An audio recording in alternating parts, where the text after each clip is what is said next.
Кибетләрдә кәбестәнең бәясе арткан. Бүген аның 1 килосы 18 сумга якын. Кыяр бәясе төрле кибетләрдә төрлечә. Помидор 1,13%-ка арткан. Бүгенге көндә бәяләр тотылыклы. Ләкин яңа елга якынлашып, бәяләр күтәрелер инде. 2 айлык гречка җитмәе, рислар әзие. Бүгенге көндә алар бәяләрдә әйбәт, үзләре полкаларда бөтенләй бар. Өлеше мобилизацияга бәйле шөкер кибетләрдә ыгы-зыгы юк. Моннан 2 ай чамасы элек кибет киштәләрендә карабуда ярмасы дефициты күзәтелсә, бүген ул барлык кибетләрдә дә бүле. Без инде хатын-кыз буларак кибеткә инде көн сайын кирмеше кайтып китмәбез өйгә. Без инде алабыз моннан күбрәк фрукта, йогуртлар алабыз, молочно-кислый продукциялар инде. Шулар инде балаларга. Бәяләргә килгәндә канәгать төрле акциялар була.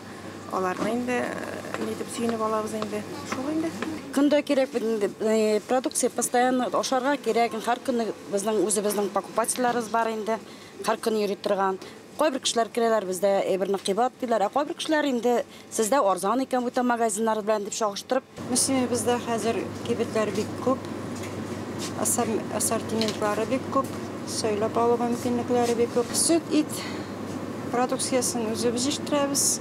Калганнарын бөтенесен кибеттән алабыз инде. Продукция җитештерүчеләр дә хәйләгә оста. Бәя үзгәргәне бик сизелмәсен өчен продукцияны савытларга, капларга граммын киметеп тутыралар. Бу арада Мөсеп районына шалтыраталар, мөрәҗәгать итәләр сыр буенча.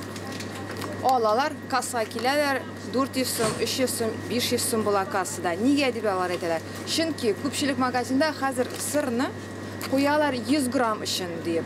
Ол не 200 грамм, не за штуку, а именно за 100 грамм. Когда рассчитывает уже 300-400 грамм, он, естественно, бәясен зур була. Сатып алучыларны борчыган проблема продуктка куелган бәянең кассага җиткәч үзгәрүе. Алена Виноградова хәбәр итүенчә, сатучы сатып алучыга товарны күрсәтелгән бәя буенча җибәрергә тиеш. Вак хәрефләр белән продуктның 100 грамм өчен куелган бәяне сатып алучы бер дәнә өчен дип ялгышырга да мөмкин. Игътибарлырак булыйк. Лилия Шәймиева, Динар Нуретдинов, Мөслим телевидениесе.